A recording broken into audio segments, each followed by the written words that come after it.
जुर्माना तो आखिर होता है जुर्माना। 1 करोड़ जुर्माना की मिली सजा। 150 साल पहले तत्कालीन सिंधिया रियासत में विदिशा के जमींदार पर हुआ था जुर्माना।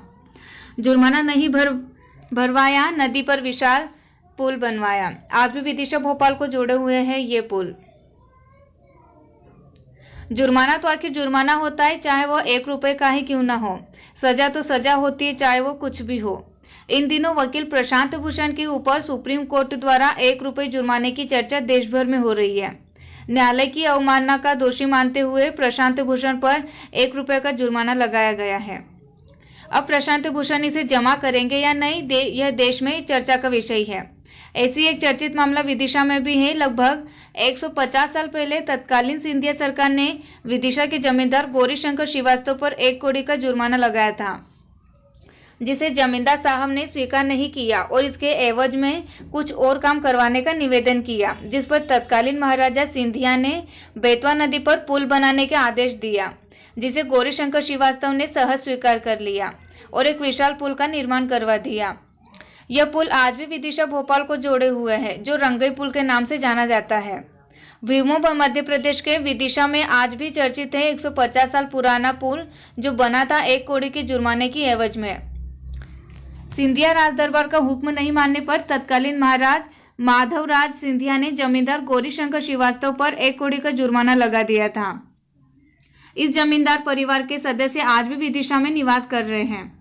तत्कालीन जमींदार के पोते पेशे की अधिवक्ता 83 वर्षीय रमेश चंद्र श्रीवास्तव बताते हैं कि 150 साल पहले दादा गौरीशंकर श्रीवास्तव यहाँ के जमींदार थे और सिंधिया रियासत में उन्हें कानून दगों की पदवी भी दी गई थी।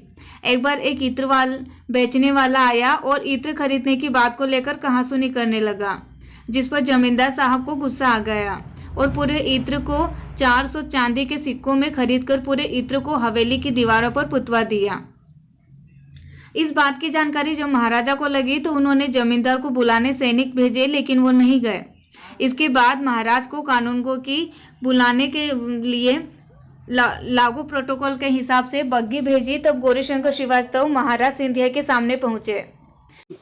ये मामला ये है कि मेरे आज थे श्री गौरीशंकर जी श्रीवास्तव, जिन्हें महाराजा माधवराव सिंधिया जी ने कानून गो से सम्मानित किया था और यहाँ के जो हैं वो जागीरदार भी थे।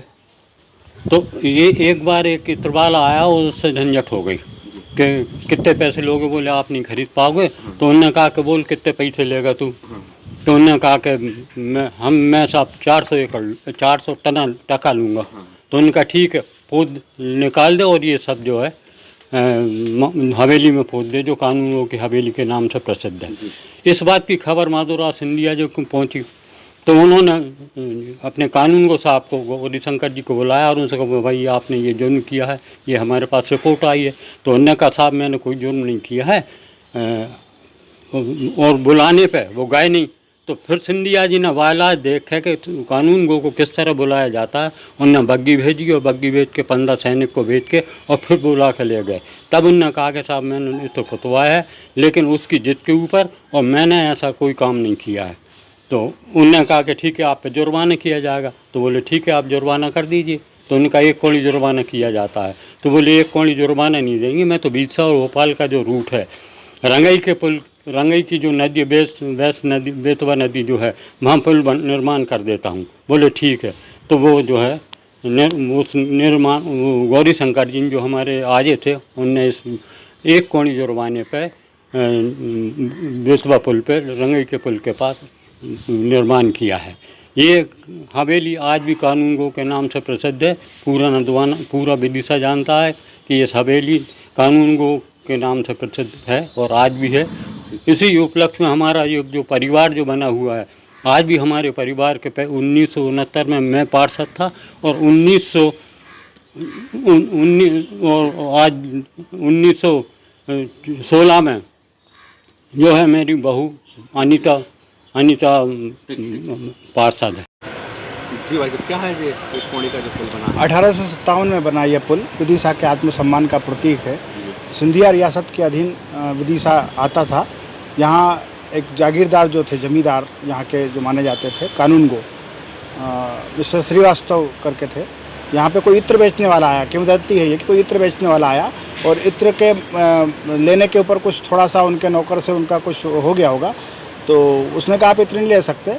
कानूनगो साहब ने सुना तो उन्होंने उसका पूरा इत्र खरीद लिया, जो जितना भी उसके पास इत्र था पूरा इत्र उन्होंने खरीद लिया और इत्र को दीवारों पे पुतवा दिया। जब ये खबर धीरे धीरे फैली कि विदिशा के लोग इस टाइप के, विदिशा के जो जागीरदार हैं वो इस टाइप है, और कुछ उनके विरोधियों ने भी महाराज को कुछ कान भरे होंगे। महाराज ने उनको बुलाया, वो किसी कारण से नहीं जा पाए, फिर उनको बुला